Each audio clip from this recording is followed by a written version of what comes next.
help support our coverage using Blueberry, the community that gives creators the ability to make money, get detailed audience measurements, and host their audio and video. Get 30 days to try out the service using promo code Blueberry004. That's BLUBRRY004. Welcome to the show. Hi, thanks for having me. Well, tell us a little bit about this product. This looks pretty cool. Thank you. As you can see, this resembles on orange. It's called Peel and Play. And we made this toy for children with ASD and other related disabilities who have sensory needs. Okay. And have you heard of a term called stimming? Yes. Yes, so it's... Absolutely. So it's kind of like hand flipping, repeating words. Like adults also do it. Like we bite nails when we're nervous and everything. Biting the inside of your cheek, twirling your hair, things that make you comfortable in uncomfortable situations. The behaviors that I want to do right now. Yeah, I'm very nervous.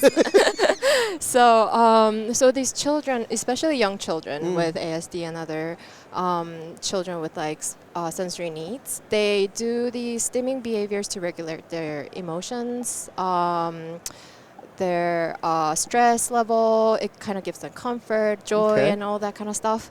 So it kind of sounds like relaxing behaviors for them, but actually for younger children, it prevents them from attending to like daily activities. Absolutely. It's an avoidance technique, not an engagement technique. So I am a board certified behavior therapist myself. Wow. So I always wanted to find a way for them to relieve the stress, kind of find like replacement behaviors in a very fun, interactive, kind of like creative way. Sure. So I met this team, Solive Ventures, and they came up with a toy, and they're like, oh, why don't we go make something that's very fun for them to do, like puzzles and everything.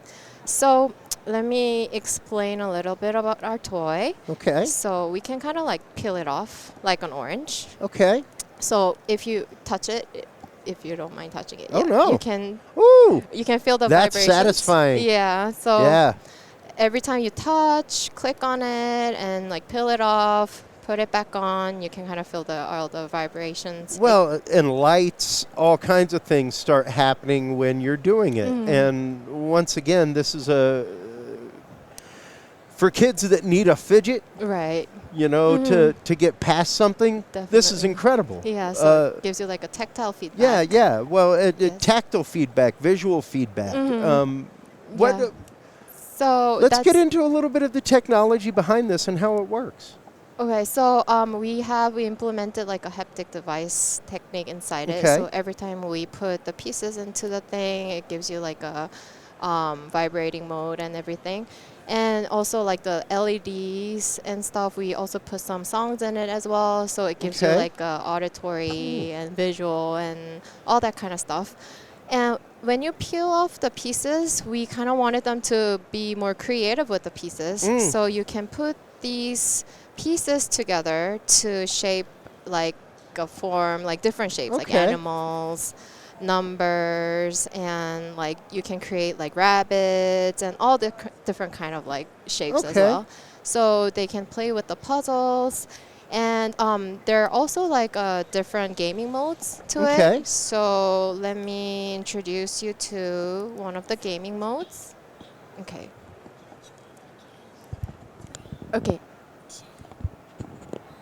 First one is called Catch Me If You Can. So right now it's showing you all the lights. So you have to, it flashes in a random order. So you have to find like light and then put the pieces onto it. And cover the spots. Oh, I can't see. Okay. So you can actually do like different games with it as well if you're kind of bored with like puzzles and like just like pressing into it and everything. Yeah, so there are 3 different gaming modes. The first one is called Catch Me If You Can. Second one is kind of like Simon Says. So if it says like, oh, cover up all the greens, you have to cover up all the green lights. And then if it says like cover up all the yellows, you cover up all the yellow lights and everything. And then there are also other modes called a Brain Gaze Challenge. And you have to remember the order where it flashes. So you have to memorize everything, and then you put the pieces into the right order. Wow. Yeah, so it's kind of like promoting your brain cognitive like development as well. Okay. Yeah. And what's your target age for this? So initially our target age was like 3 to 4 years old. We've been going to different clinics and pre-K to see what ages are playing with it. And then with the first default mode, like this vibrating mode, 3 to 4 years old like play with it all the time, and then the peeling it off and everything.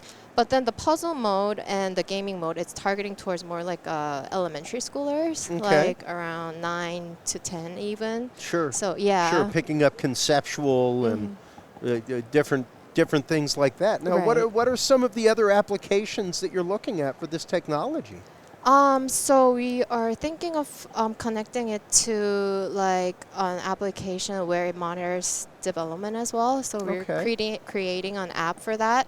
So while we're monitoring their developmental milestones, they can kind of put this curriculum into the developmental age and then play in like different modes. Sure. So, yeah. Even being able to track individually per child, something like that in a classroom, as far as who's using it, when they're using it, you can craft all kinds of things for kids at that point to be able to help them associate in the classroom better, as opposed to going inward and going into that stimming activity. Right. So you can get all kinds of amazing metrics with that. That's phenomenal. Definitely. Is it out on market yet? Is it still in prototype phase? No, this is still prototype phase. Okay. And we're going to start selling it on April in South Korea first. We've been trying to talk to like different clinics and kindergartens like in Korea. So right now, after like selling it in our domestic market, like we're probably going to like extend it to international market as well. Okay, fantastic. And what's the price point on it? Do you know yet?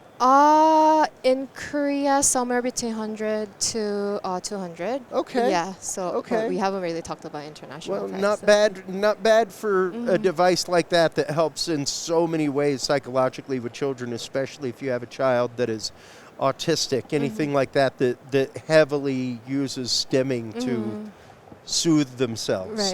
Amazing.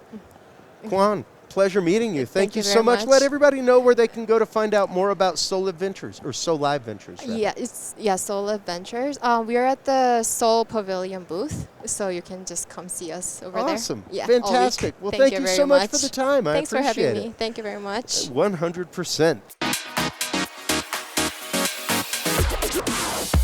The Tech Podcast Network CES 2024 coverage is executive produced by Michelle Mendez. Technical directors are Kurt Corliss and Adam Barker. Associate producers are Nancy Ertz, Clinton Millsap, Sergio Velasquez, and Terry Willingham. Voiceover by Aaron Hurst. Our hosts are Marlo Anderson, Don Bain, Todd Cochran, Scott Ertz, and Christopher Jordan. Studio and equipment are provided by PLUGHITZ Productions. This has been a Tech Podcast Network broadcast. Copyright 2024.